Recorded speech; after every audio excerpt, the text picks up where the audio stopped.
اب وہ کچھ نہیں کر سکتی تھی، ہڈی گلے میں پھنس چکی تھی۔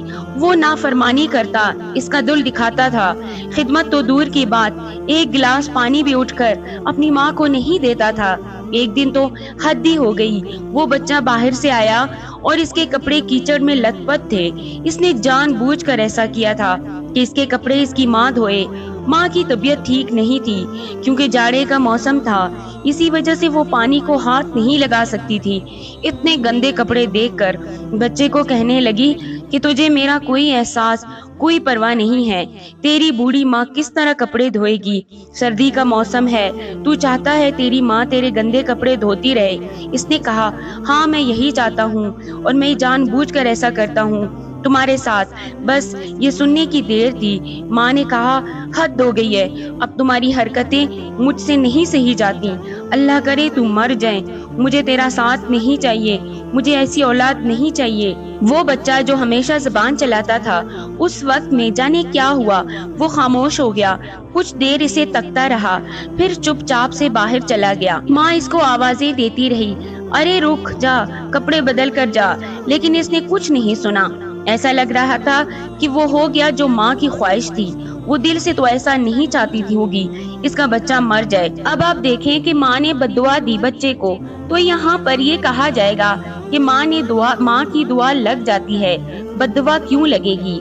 پر وہ تو دل دکھا رہا تھا اپنی ماں کا، تو غصے میں تھی، اس لیے اس کو یہ پرواہ ہی نہ ہوئی کہ بچہ کہاں جا رہا ہے۔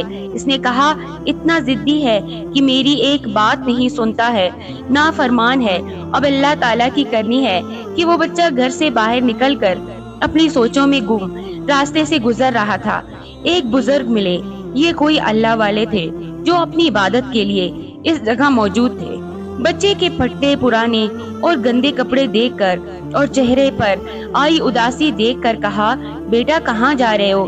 اس نے کہا، کہیں نہیں، چلو میرے ساتھ چلو، آپ مجھے کہاں پر لے کر جانا چاہتے ہیں؟ جہاں تمہاری منزل ہے۔ وہ ویسے ہی صدمے سے دو چار تھا، ان کے ساتھ ہو لیا، اس نے کوئی سوال نہیں کیا، بس آپ کے ساتھ چلنے لگا۔ یہ سفر 2 دن کا تھا، وہ آپ کے ساتھ جلدی چلا جا رہا تھا، نہ اس نے پانی مانگا نہ کھانا مانگا۔ اللہ والے اس کی حالت کو سمجھ رہے تھے۔ آپ نے اس کو لیا اور ایک ایسی جگہ پہنچے جہاں پر آس پاس کوئی گھر نہیں تھا، یعنی کوئی بھی آبادی نہیں تھی، کچھ بھی نہیں تھا۔ لیکن عجیب بات یہ تھی کہ اس ویران میدان میں صرف ایک پیڑ تھا جو سیب کا درخت تھا۔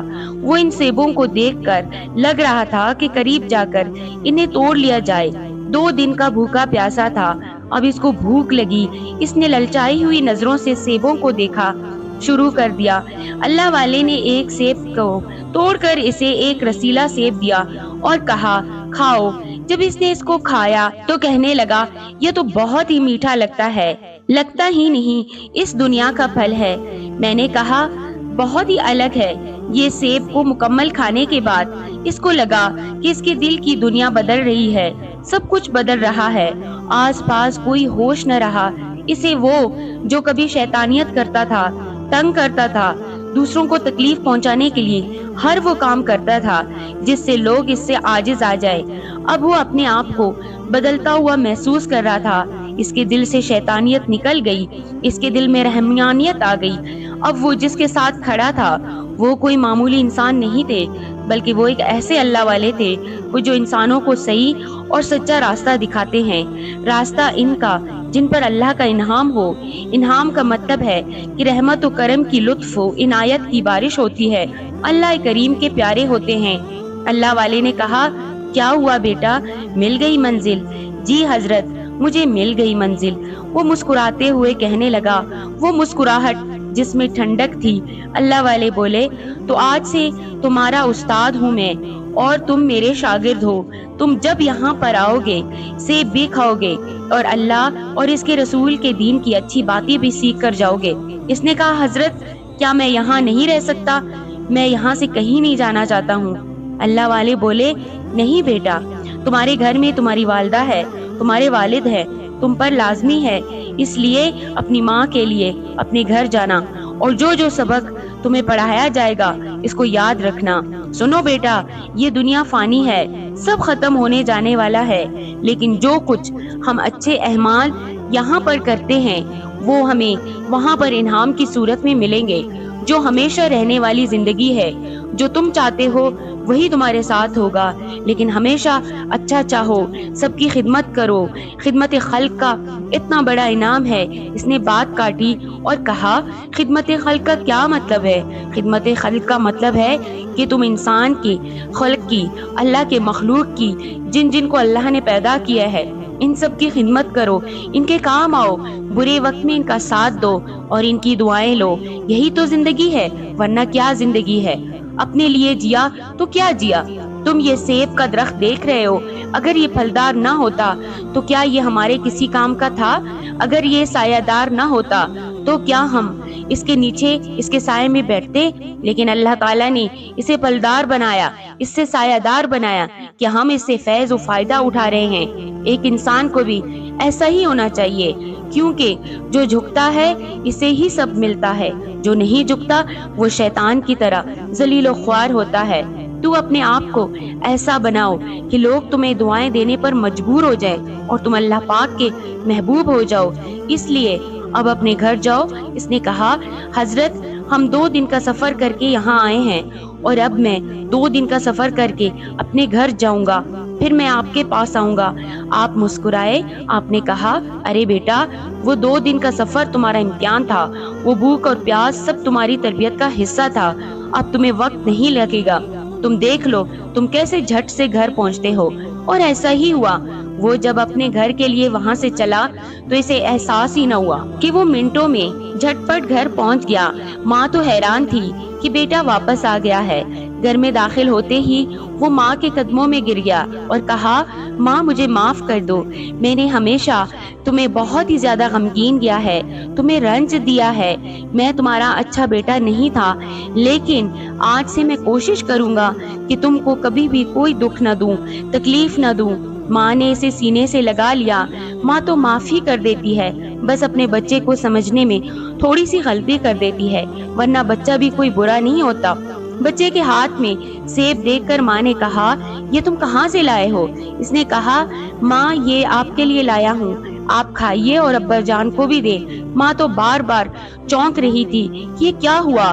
2 دن میں میرا بچہ بدل کیسے گیا؟ یہ وہی بچہ ہے جو دن رات ہمارا دل دکھاتا تھا، نافرمانی کرتا تھا، بلکہ لیکن دیر آئے درست آئے۔ کوئی بات نہیں، ہمارا بچہ ٹھیک تو ہو چکا ہے۔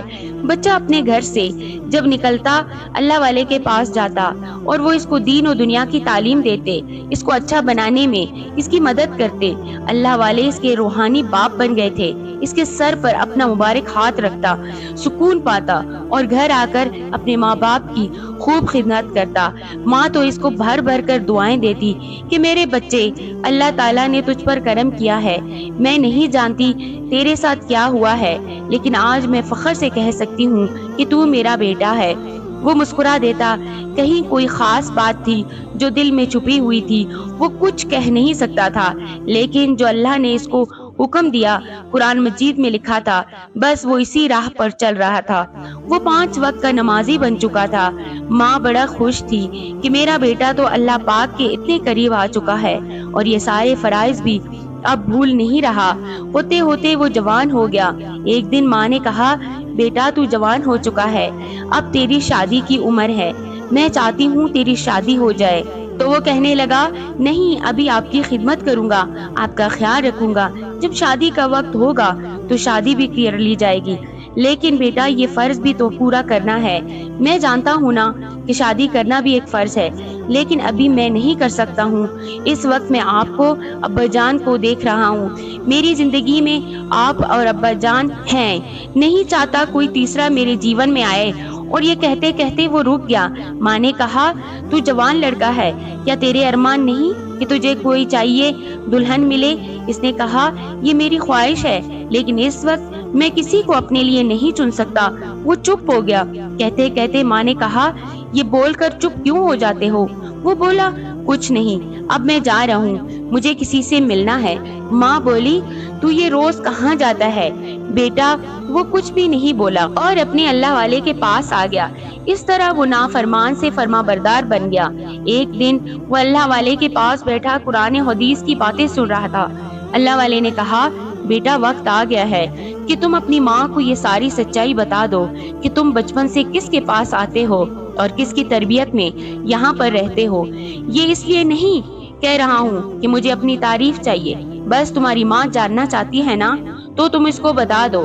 اسے وہ سیب لے کر اپنے گھر آ گیا، ماں کے پاس بیٹھ کر ماں کے پیر دبانے لگا۔ ماں نے کہا بیٹا آج تو تم مجھے بتا ہی دو کہاں جاتا ہے، کون ہے وہ نیک شخص کہ جس نے تیرے سر پر اپنا ہاتھ رکھ دیا ہے۔ اللہ والے نے چونکہ اس سے کہا تھا کہ اب تمہاری ماں تم سے جو پوچھے تو تم اسے بتا دینا کہ تم کہاں جاتے ہو۔ وہ کہنے لگا آج ایک سچائی سے پردہ اٹھانا چاہتا ہوں، میں بچپن سے ایک بزرگ کے حوالے کر دیا گیا ہوں، وہ اللہ والے ہیں، بہت پہنچے ہوئے اللہ والے، وہ مجھے اچھی باتیں سکھاتے ہیں اور انہوں نے مجھے قرآن پاک کی تعلیم بھی دی ہے، اور آج آپ کا بیٹا حافظ قرآن ہے۔ انہی کے کہنے پر میں اتنی عبادت بھی کرتا ہوں جو اللہ مجھے توفیق دیتا ہے، اور انہوں نے مجھے سمجھایا ہے کہ ماں باپ کا درجہ کیا ہوتا ہے، اور ان کے ساتھ ہی میں نے جانا ہے اصل میں انسان کی زندگی کا کیا مقصد ہونا چاہیے، اس کو کیوں پیدا کیا گیا ہے، اس کو کیوں یہاں پر بھیجا گیا ہے۔ پر دکھ تو اس بات کا ہے کہ میں نے ہمیشہ تمہاری بددعا لی، دعائیں نہیں سمیٹی۔ جب بھی تمہارے منہ سے میرے لیے بددعا نکلتی تھی میں کام جایا کرتا تھا۔ ہاں بیٹا افسوس ہے کہ میں نے تجھے بددعا دی۔ وہ اپنی ماں سے کہنے لگا ماں اب تو تم مجھ سے ناراض نہیں ہونا؟ ماں نے کہا نہیں بیٹا، تو جیتا رہے، تیری جدائی تو ہمیں اب برداشت ہی نہیں ہے، بس تیرے سر پر صحرا سجا دیکھنے کی تمنا ہے، تیرے بچوں کو دیکھوں پھر مر جاؤں تو کوئی غم نہ ہوگا۔ وہ بولا نہیں ماں، اللہ آپ اور بابا کو سلامت رکھے، میری عمر بھی تمہیں لگ جائے۔ ماں بولی کیسی باتیں کرتا ہے بیکار کی، تو جوان ہے، تجھے جینا ہے، تجھے زندگی کی خوبصورتی دیکھنی ہے، اللہ تعالیٰ تجھے لمبی عمر دے۔ وہ خوش ہو گیا، اس نے کہا اچھا میں آتا ہوں۔ اس کے بعد وہ اللہ والے کے پاس آیا اور ان کے ساتھ بیٹھ کر کچھ باتیں کی، راز کی باتیں، اور ان کی دعائیں لے کر گھر آ گیا۔ اس نے ہاتھ میں سیب تھے۔ ماں نے کہا تیرے سیب تو بڑے ہی عمدہ اور لذیذ ہوتے ہیں، تو نہیں جانتا تیرا باپ بھی تجھے بہت دعائیں دے رہا تھا کہ سیب کھا کر تو ایسا لگتا ہے کہ اندر تک سکون اتر گیا، توانائی آ گئی، طاقت آ گئی ہو۔ اس نے کہا تو ماں ابھی کھاؤ۔ ماں نے کہا تم کو کبھی ہمارے ساتھ سیب کھاتے نہیں دیکھا، اچھا میں تمہیں اسے کاٹ کر دیتی ہوں۔ اس نے کہا ٹھیک ہے ماں، جیسے ہی تمہاری مرضی۔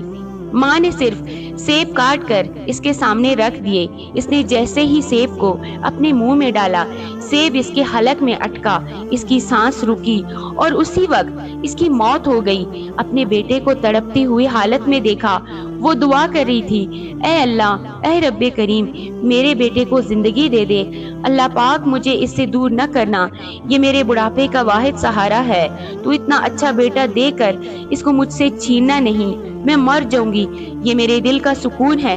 لیکن اس کی دعا قبول نہ ہوئی، بیٹا اس کی آنکھوں کے سامنے زندگی سے ہاتھ دھو بیٹا۔ اب وہی ماں تڑپ تڑپ کر رو رہی تھی کہ میرا جوان بیٹا بچڑ گیا۔ اس کے شوہر گھر پر آئے تو وہ بھی دھاڑے مار مار کر رونے لگے، جوانی میں ہمارا بیٹا ہم سے بچڑ گیا۔ باپ بھی اپنے ہوش میں نہیں تھا، اب وہ غم منا رہے تھے، بیٹے کی جدائی کو سہ نہیں پا رہے تھے، چیخ چیخ کر پورے گھر کو سر پر اٹھا لیا تھا۔ جوان بیٹے کی موت ماں باپ کیسے برداشت کر سکتے ہیں؟ اسی وقت دروازے پر دستک ہوئی، باپ نے دروازہ کھولا تو وہی اللہ والے ہیں، وہی کھڑے ہوئے تھے، ان کے ہاتھ میں سیب کا ٹوکرا تھا۔ اللہ والے کو جب اس عورت کے سامنے لایا گیا تو وہ ان کو دیکھ کر پیچھے ہٹی۔ اس نے کہا آپ وہی ہیں نا جن سے میں نے اپنے بیٹے کی دعا کروائی تھی، جن سے میں نے ضد کر کے اپنے بیٹے کے لیے دعا کروائی تھی؟ میں لٹ گئی، میرا سب کچھ چھن گیا، میرا تو جوان جہان بیٹا میری آنکھوں کے سامنے چلا گیا۔ اللہ والے نے کہا اب کیوں روتی ہو، کیوں تڑپتی ہو؟ یہ تمہاری دعا ہی کا تو اثر ہے جو تم نے اپنے بچے کے لیے مانگی تھی۔ جب تو بچہ پیدا نہیں کر سکتی تھی اس وقت تو نے مجھ سے دعا کروائی، اللہ نے تیرے حق میں اولاد نہیں لکھی تھی، لیکن تو نے دعا کروا کر اولاد مانگ لی۔ میں تجھے منع کرتا رہا کہ مت مانگ، آگے جا کر بہت پچھتائے گی، پر ایسا نہ ہوا۔ اب ان آنسوؤں کو بہانے کا کوئی فائدہ نہیں، اب یہ آنسو تمہارے لیے بیکار ہیں، اگر کر سکتی ہو کچھ تو اپنے بیٹے کی مغفرت کے لیے دعا کرنا۔ اس کے بعد اس کے بیٹے کے جنازے کو دفنایا گیا۔ اللہ والے وہاں سے اپنے اسی مقام پر آ چکے تھے۔ 2-3 دن کے بعد وہ ضعیفہ عورت چلتی ہوئی اللہ والے کے ٹھکانے پر آئی۔ اس نے کہا، آپ میرے لیے دعا کریں، مجھے کسی پل چین و قرار نہیں آ رہا، اپنے بیٹے سے ملنا چاہتی ہوں۔ اللہ والے نے کہا، تو اس کو کس حال میں دیکھنا چاہتی ہے؟ ایک ماں ہوں، اچھے ہی حال میں دیکھنا چاہتی ہوں۔ تو جب تمہاری اولاد تمہارا اچھا نہیں کر رہی تھی، جب اللہ نے تم کو امتحان میں ڈالا ہوا تھا، اس وقت اس کو بددعا کیوں دی؟ اس وقت اس کے لیے برے الفاظ کیوں نکالے؟ اگر والدین کو اولاد تنگ کرے، زبان چلائے، گستاخی کرے تو اولاد کو اس بددعا نہ دو۔